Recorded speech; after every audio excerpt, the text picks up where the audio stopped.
Hey guys, we are digging into the Marvel Legends Onslaught with another wave that is coming out right now that has been hitting stores. We've got the Spider-Man wave, Lizard Build-A-Figure wave, and we are starting things off with my most anticipated figure, and I think everybody else's as well. We have got Mysterio here. So he is one that I've been looking forward to for a while. He's got a lot of effect pieces. He's got a killer new design. He does have a running change going on. Some folks have had a green head. I've got a white head. But I am still very excited to get this guy out of box. He does come in, as you expect, the same standard Marvel Legends package that we are used to. Big window, artwork on the side. We have got product shots on the back. So standard stuff, but nice presentation. So let's pull him out and take a look. All right, guys, so here is Mysterio out of the package. And I have been looking forward to this guy for quite a while. I'm not the biggest Spider-Man guy in the world. Don't get me wrong, I'm a fan, and I have long read the comics. I mean, I don't read currently anymore, not in any great detail, but I've long read Spider-Man books. I'm very familiar with Mysterio, so I was really interested to get in because there's a lot going on with this figure. There's a lot of new sculpt because, you know, they sculpted the line work into his costume. We've got these kind of bracers, his boots. We've got the effect pieces down at his feet, and we've of course got the interesting head to talk about, which we'll get to.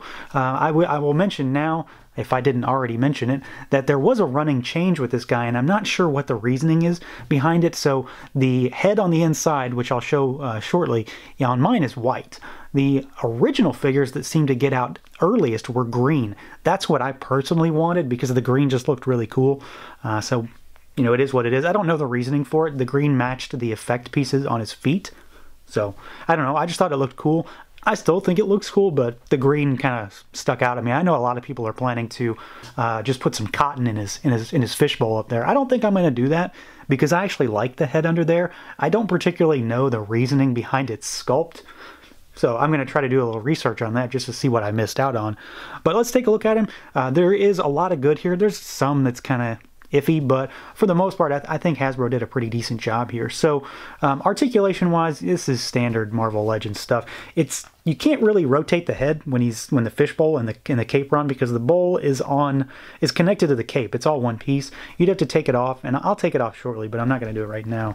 Arms can go out; they can spin around. Bicep swivel, double jointed elbows. We've got hinged and rotating wrists. He's got a crunch. He's got a twist. Legs can go out pretty far. I'm actually going to take these effect pieces off for now, and then we'll talk about them, because they're accessories, so we'll talk about them later. They can kick forward. We can kick back, thigh cut, which is hidden pretty well with the line work that's sculpted into his suit. We've got double jointed knees. We've of course got a boot cut, or a shin swivel, if you will, and then we've got a rocker and a hinge. So, you know, it's pretty standard Marvel Legends stuff. You're not missing out on anything, but you're not getting anything extra either. I don't know that again, like I say this every time I do a Legends review, I'm not the person to talk to when it comes to fine parts reuse. I don't know if this is a specific base body that they sculpted the lines into or not. I don't know of any body that looks like this either because, you know, like I said, all of these lines are sculpted into his suit. I think a lot of people were expecting them to be painted on, and I am very happy that they are sculpted. I'm kind of curious how it might look with a dark wash in there. I don't know if that really fits the Mysterio look. I'm not sure I'm going to do it to my figure to find out. But it might be kind of cool because we do have a wash inside the bracers here, and I'm pretty sure that these are 100% new sculpt. I think they are anyway. You know, if I'm wrong, someone please let me know. These are sculpted in this kind of pearlescent metallic green, and it looks really good. The same goes for the boots down here, so that's not paint, it's just the plastic. It's kind of that pearlescent look, which looks really good, and it's got a dark green or wash in there. So there's not tons and tons of paint on this guy, actually. It's mostly the sculpt work on his suit.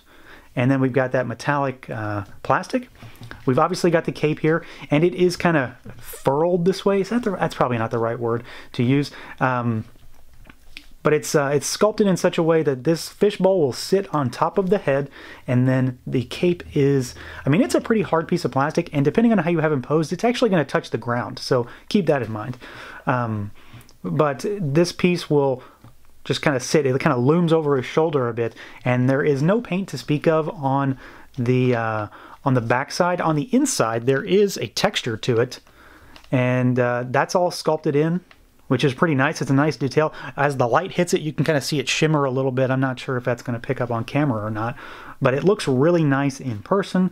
We do have some different color purple paint for the kind of eyeballs that exist on what would be like the clasps of the cape there. So in general, the body itself isn't exactly the most dynamic thing in the world, but it's sculpted really nicely, and it has a lot of little touches. I like the choice of the color for the plastic that they used. I like the wash in these lines, and these lines actually mimic the lines that are inside the back of the cape.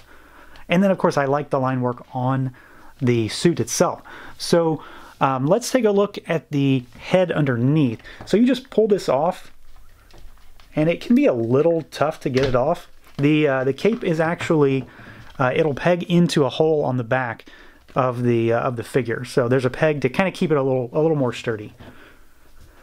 But there is the head underneath, and it is, and again, like I said, I don't understand what the source material is for this. I don't know. If it's something more recent, that would explain it. But it's a skull with a tentacle coming through. So it comes through the mouth, wraps around the back of the head, and then there's another one coming out of the eye. So I don't know. It's pretty wild. I think it's really cool, though. And very, very different. Something that's something I personally don't really, attribute to Mysterio. But again, I guess I'm just missing out. I don't know what the backstory is on this, but I think it looks cool. So no matter whether it's current canon or not, I think it's pretty awesome. And then he does have these effect pieces, so they kind of mimic the look of the head. And this is where I said that everything kind of matched. So the tentacles on the head actually kind of go into the smoke cloud effect pieces here that have tentacles coming out of them. So the head and this piece matched on the other figures, on folks that have the figures that have the green head. So I'm not sure what the deal is there.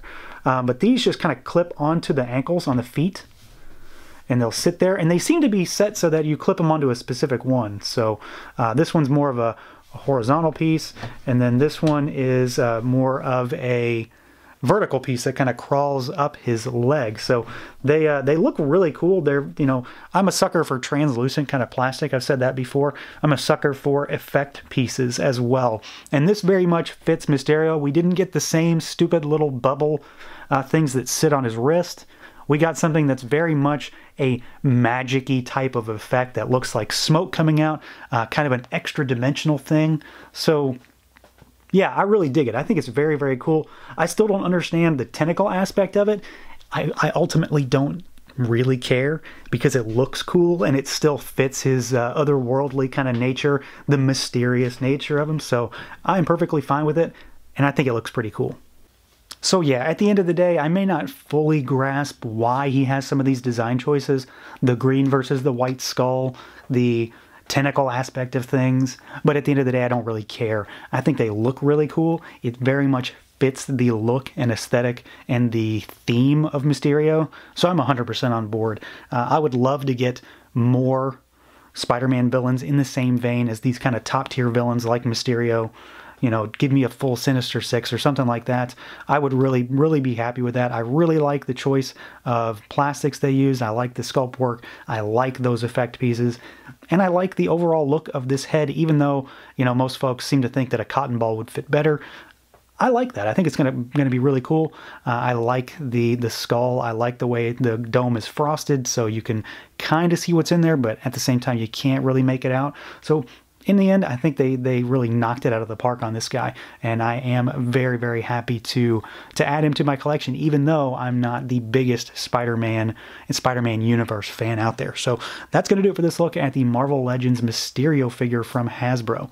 Feel free to like, comment, subscribe, and share, and until next time, guys.